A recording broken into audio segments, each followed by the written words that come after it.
Okay, so this time I want to talk about the battery indicator on the dashboard, and for that, we have this car here with a problem with the battery indicator. And in this case, the specific problem is that the battery indicator does not appear at any time. The battery indicator has to appear on the car. When we turn the key to the switch, for example, it appears. For example, here we can see the check engine light. We see some other lights, but the battery indicator does not appear.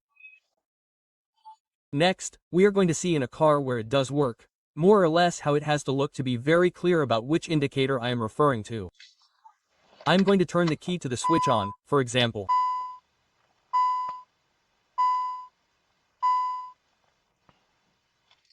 So, at this moment, the battery indicator is on.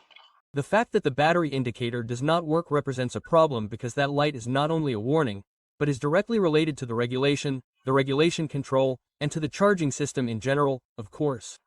So, in these cases where the battery indicator disappears completely, there could be several reasons. It could be the battery, there may not be a good connection in the battery, there may be problems with the wiring, the same lamp here or the same bulb here on the instrument panel has burned out, that is another possibility too. And, well, we can also take into account possibilities such as, what is the charge control system, the regulation? Also, but, in the case of this car, taking into account the reference that we have, that the light began to blink, began to work erratically, then, it could be a false contact, a frayed wire. So that is the first thing we are going to check. Let's see if the alternator is charging first of all, and let's first see if there is a false contact. Let's see if by moving the wiring, either in the battery or in the alternator, we see that the light reappears, things like that. The first thing we are going to start checking. So first of all, we're going to put our multimeter here on the battery and turn on the car to see if it's charging.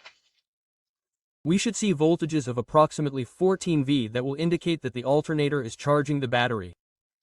Let's go.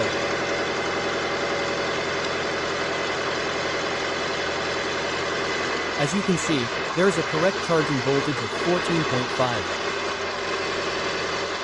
So for now, we know that the alternator is working because it's charging the battery. We're not sure if it's being regulated properly, but we can see that the alternator is charging. Okay, so now I'm here in front of the alternator. This one here is the alternator. Here are the alternator connections.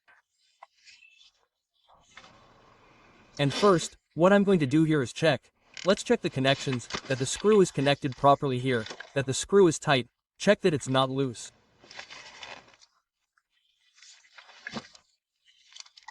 The connections here on the battery are also here, everything is fine, there's no dirt, there are no problems like that. Many times the main screw is loose. In this case, it is tight, but this is where we see that there is a problem. Specifically, here, as you can see, hopefully you can see it here. But, if I remove this protector here, right now, when I am moving it here, I realize that this protector is very brittle, it breaks easily. And, inside the protector, there are some small cables that are also practically broken, as you can see there.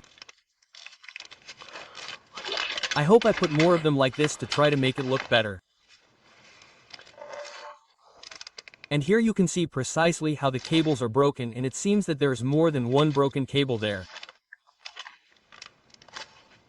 At least this one here is broken. And it seems that that is the problem. Right now I'm going to peel it. Here I'm going to peel the protector to see what happened there.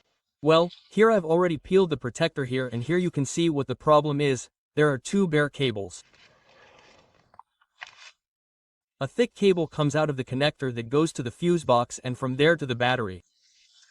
And it's precisely the one that charges the battery. The voltage generated by the alternator goes from this cable, follows the path to the fuse box and from there to the battery, which charges the battery, as I already mentioned. And these four cables that are here are the ones that control the light on the instrument panel. Other cables go to the computer for what is the regulation. In this case, that's the problem. So, now what I have to do with this little piece of cable that is here from the connector where it broke, I'm going to have to try to rebuild it with a lot of patience. That's what I'm going to do next. Okay, so here I'm already repairing the cable. I was able to put the extensions in, I had to remove the top part of the connector. I removed the top part of this connector. The good thing is that you can remove this cover, and by removing the cover I had access to a little more cable, and that allowed me to strip the cable a little to add the extensions, which are these. A white extension with blue and another white extension with red. Practically the same color that we had here. Here are the extensions. Basically the problem here is that this car has been in service for almost 20 years. So, here we have the catalytic converter. This area gets quite hot, so the heat and the water, the oil make the plastic very brittle. In this case, that's what happened. A wire or both wires started to fray, and that started to cause a false contact in what is the light. Well, since I came and checked, I was moving here, well I think I ended up breaking those two wires. The others are also more or less the same. When I finish, I'm going to protect this entire area with this type of electrical tape to give it additional protection, and we're going to replace that protector that is already quite old with a new protector of the same type, this type of plastic protector. So we're going to make that repair, and I think it'll be ready. By making this repair, the light should already work there in the workshop. So what we're going to do is, okay, everything is ready, now everything is properly protected. We've already put on a new protector, we've insulated everything as best we can. So, now the indicator light should appear there on the dashboard. Let's see. Okay, so the moment of truth has arrived. Let's see. And as you can see, there it is.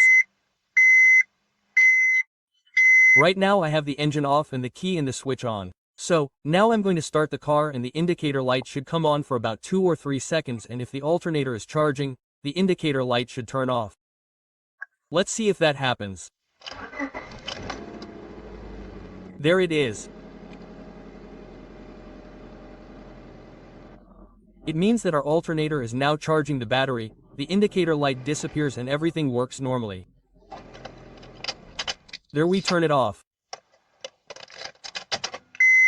There it reappears.